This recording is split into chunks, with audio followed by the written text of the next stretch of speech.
بسم اللہ الرحمن الرحیم۔ السلام علیکم۔ نہج البلاغہ حصہ اول، خطبہ نمبر 3۔ آپ کے خطبے کا حصہ جسے شکشکیہ کے نام سے یاد کیا جاتا ہے۔ آگاہ ہو جاؤ کہ خدا کی قسم فلاں شخص ابن ابی قحافہ نے قمیص سے خلافت کو کھینچ تان کر پہن لیا ہے، حالانکہ اسے معلوم ہے کہ خلافت کی چکی کے لیے میری حیثیت مرکزی کیل کی ہے۔ علم کا سیلاب میری ذات سے گزر کر نیچے جاتا ہے اور میری بلندی تک کسی کا طائر فکر بھی پرواز نہیں کر سکتا ہے، پھر بھی میں نے خلافت کے آگے پردہ ڈال دیا اور اسی سے پہلو پہی کر لی ہے، اور یہ سوچنا شروع کر دیا کہ کٹے ہوئے ہاتھوں سے حملہ کر دوں یا اسی بھیانک اندھیرے پر صبر کر لوں جس میں سن رسیدہ بالکل ضعیف ہو جائے اور بچہ بوڑھا ہو جائے اور مومن محنت کرتے کرتے خدا کی بارگاہ تک پہنچ جائے۔ تو میں نے دیکھا کہ ان حالات میں صبر ہی قرین عقل ہے، تو میں نے اس عالم میں صبر کر لیا کہ آنکھوں میں مصائب کی کھٹک تھی اور گلے میں رنج و غم کے پھندے تھے۔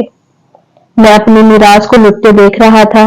یہاں تک کہ پہلے خلیفہ نے اپنا راستہ لیا اور خلافت کو اپنے بعد فلاں کے حوالے کر دیا بقول عائشہ۔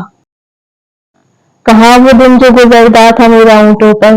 کہاں وہ دن کہ میں حیان کے جبال میں ہوں۔ حیرت انگیز بات تو یہ ہے کہ وہ اپنی زندگی میں استعفیٰ دے رہا تھا اور مرنے کے بعد کے لیے دوسرے کے لیے طے کر گیا۔ بے شک دونوں نے مل کر شدت سے اس کے تھنوں کو دوہا ہے اور اب ایک ایسی درشت اور سخت منزل میں رکھ دیا ہے جس کے زخم کاری ہیں اور جس کو چھونے سے بھی درشتی کا احساس ہوتا ہے۔ لغزشوں کی کثرت ہے اور معذرتوں کی بہتات۔ اس کو برداشت کرنے والا ایسا ہی ہے جیسے سرکش اونٹنی کا سوار کہ مہر کھینچ لے تو ناک زخمی ہو جائے اور ڈھیل دے دے تو ہلاکتوں میں کود پڑے۔ تو خدا کی قسم لوگ ایک کجروی، سرکشی، تلون مزاجی اور بے راہ روی میں مبتلا ہو گئے ہیں، اور میں نے بھی سخت حالات میں طویل مدت تک صبر کیا، یہاں تک کہ وہ بھی اپنے راستے چلا گیا، لیکن خلافت کو ایک جماعت میں قرار دے گیا جن میں ایک مجھے بھی شمار کر گیا،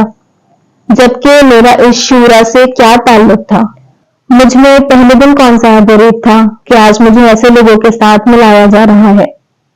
لیکن اس کے باوجود میں نے انہی کی فضا میں پرواز کی اور یہ نزدیک فضا میں اڑے تو وہاں بھی ساتھ رہا اور اونچے اڑے تو وہاں بھی ساتھ رہا، مگر پھر بھی ایک شخص اپنے کینہ کی بنا پر مجھ سے منحرف ہو گیا اور دوسرا دامادی کی طرف جھک گیا، اور کچھ اور بھی ناقابل ذکر اسباب و اشخاص تھے جس کے نتیجے میں تیسرا شخص سردین اور چاراہ کے درمیان پیٹ پھلائے ہوئے اٹھ کھڑا ہوا،